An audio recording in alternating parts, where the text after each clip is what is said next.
ಕನ್ನಡ ವಿಷಯದ ಉಪನ್ಯಾಸ ಮಾಲಿಕೆಗೆ ತಮಗೆಲ್ಲರಿಗೂ ಸ್ವಾಗತ. ಇಂದಿನ ತರಗತಿಯಲ್ಲಿ ನಾವು ಪ್ರಬಂಧದ ವಿಷಯವಾಗಿ ಕ್ರೀಡೆಗಳ ಮಹತ್ವ ಎಂಬ ವಿಷಯವನ್ನು ಕುರಿತು ಈ ತರಗತಿಯಲ್ಲಿ ನಾವು ತಿಳಿದುಕೊಳ್ಳೋಣ.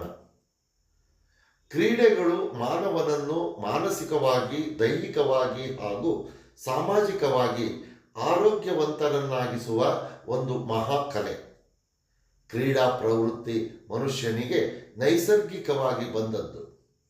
ಕ್ರೀಡೆ ಮನಸ್ಸಿಗೊದಗುವಷ್ಟು ಮನೋಲ್ಲಾಸ, ಸಂತೋಷ, ಸಂಭ್ರಮ ಬೇರ್ಯಾವ ಮನರಂಜನೆಯು ಒದಗಿಸಲಾರದೇನೋ.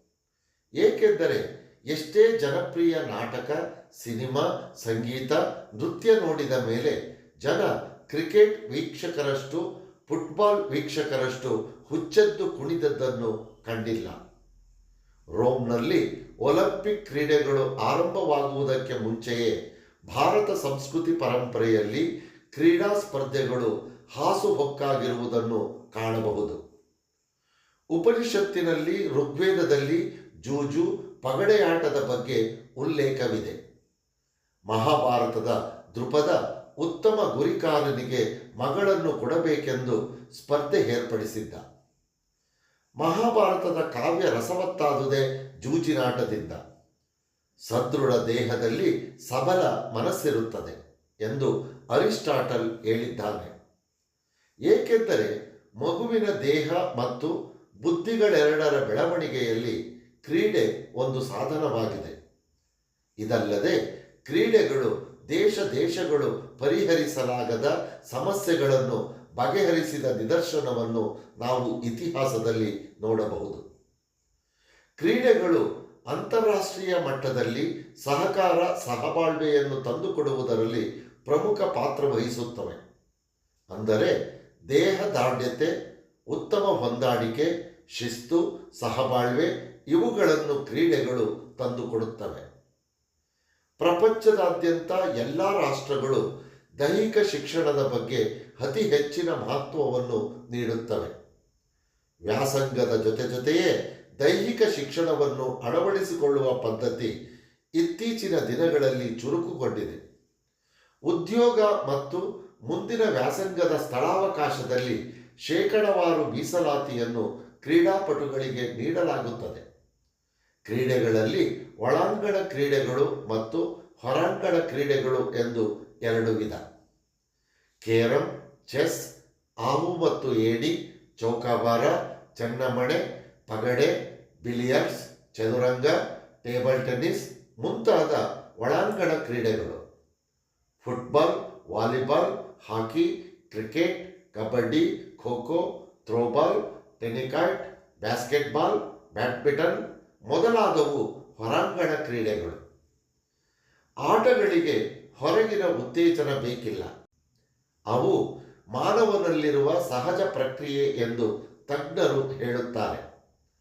ಆದರೂ ಸಹ ಇಂದಿನ ಆಧುನಿಕ ಯುಗದಲ್ಲಿ ಸಮಾಜದಲ್ಲಿ ಆರೋಗ್ಯವಾದ, ದಷ್ಟಪುಷ್ಟವಾದ ಕ್ರೀಡಾಪಟುಗಳು ಹಾಗೂ ಶಿಸ್ತು, ಪ್ರಾಮಾಣಿಕತೆ ಇವು ಕ್ರೀಡೆಗಳಿಗೆ ಪೂರಕವಾದ ಅಂಶಗಳು.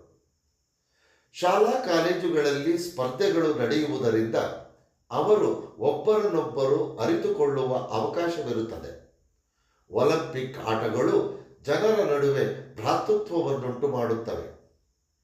ಕ್ರಿಕೆಟ್ ಜನಪ್ರಿಯ ಆಟ. ಸುನಿಲ್ ಗವಾಸ್ಕರ್, ಕಪಿಲ್ ದೇವ್, ರವಿಶಾಸ್ತ್ರಿ, ಅಜರುದ್ದೀನ್, ತೆಂಡೂಲ್ಕರ್, ಜಾವಗಲ್ ಶ್ರೀನಾಥ್, ವಿಶ್ವನಾಥ್, ಬಿ.ಎಸ್. ಚಂದ್ರಶೇಖರ್, ಅನಿಲ್ ಕುಂಬ್ಳೆ ಇನ್ನೂ ಮುಂತಾದವರು ನಮ್ಮ ದೇಶದ ಪ್ರಸಿದ್ಧ ಆಟಗಾರರು. ಭಾರತ ಹಾಕಿ ಆಡುವುದರಲ್ಲಿ ಪ್ರಸಿದ್ಧಿ ಪಡೆದು ಒಲಿಂಪಿಕ್ ಆಟಗಳಲ್ಲಿ ಭಾಗವಹಿಸಿ ಹಲವಾರು ಬಹುಮಾನಗಳನ್ನು ಪಡೆದುಕೊಂಡಿದೆ. ಫುಟ್ಬಾಲ್ ಆಟ ಕೂಡ ವಿಶ್ವವಿಖ್ಯಾತಿಯನ್ನು ಗಳಿಸಿದ ಆಟ. ಈ ಆಟಗಳಲ್ಲೆಲ್ಲ ತಂಡದ ಹೊಂದಾಣಿಕೆಯು ಮುಖ್ಯವಾಗಿರುತ್ತದೆ. ಭಾರತ ಚದುರಂಗ ಆಟಕ್ಕೆ ಜನ್ಮ ಕೊಟ್ಟ ನಾಡು. ರಾಜ ಮಹಾರಾಜರುಗಳು ಆಟವನ್ನು ಮೆಚ್ಚಿ ಆಡುತ್ತಿದ್ದರು. ಕ್ರೀಡೆಗಳು ಮಾನವನಲ್ಲಿ ನಾಯಕತ್ವದ ಬೆಳವಣಿಗೆ, ಸ್ಪರ್ಧೆಯ ಮನೋಭಾವ, ಸಹಜೀವನ, ವಿನೋದ ಮತ್ತು ಜ್ಞಾನದ ಅಭಿವೃದ್ಧಿ ಮುಂತಾದ ಮಹತ್ವಯುತವಾದ ಲಾಭ ಗಳಿಕೆಯಾಗುತ್ತದೆ. ಕ್ರೀಡೆಗಳು ನಡೆಯುವಾಗಲೇ ಜಗಳ, ಮನಸ್ತಾಪ, ಒಡೆದಾಟಗಳು ಸಹ. ಈ ಸಂದರ್ಭಗಳಲ್ಲಾದರೂ ಕ್ರೀಡೆಗಳಲ್ಲಿ ಉತ್ಸಾಹದಿಂದ ಭಾಗವಹಿಸುವುದು ಮುಖ್ಯವಾದ ಸಂಗತಿಯಾಗಿದೆ. ಕ್ರೀಡಾ ಮನೋಭಾವ ಇಲ್ಲಿನ ಎಲ್ಲ ಸ್ಪರ್ಧಾಳುಗಳಿಗೆ ಅವಶ್ಯಕವಾಗಿದೆ. ಹೀಗೆ ಕ್ರೀಡೆಗಳು ನಾನಾ ರೀತಿಯಿಂದ ಮಕ್ಕಳ, ಹಿರಿಯರ ಮಾನಸಿಕ, ದೈಹಿಕ ಆರೋಗ್ಯವನ್ನು ರಕ್ಷಿಸುತ್ತವೆ ಮತ್ತು ನವಚೈತನ್ಯವನ್ನು ಕೊಡುವವು. ಇಂದು ಜಾಗತಿಕ ಮಟ್ಟದ ಕ್ರೀಡೆಗಳು ಮನೆ ಮನೆಗೆ ತಲುಪಿವೆ ಎಂಬುದನ್ನು ಈ ವಿಷಯವು ನಮಗೆ ತಿಳಿಸಿಕೊಡುತ್ತದೆ.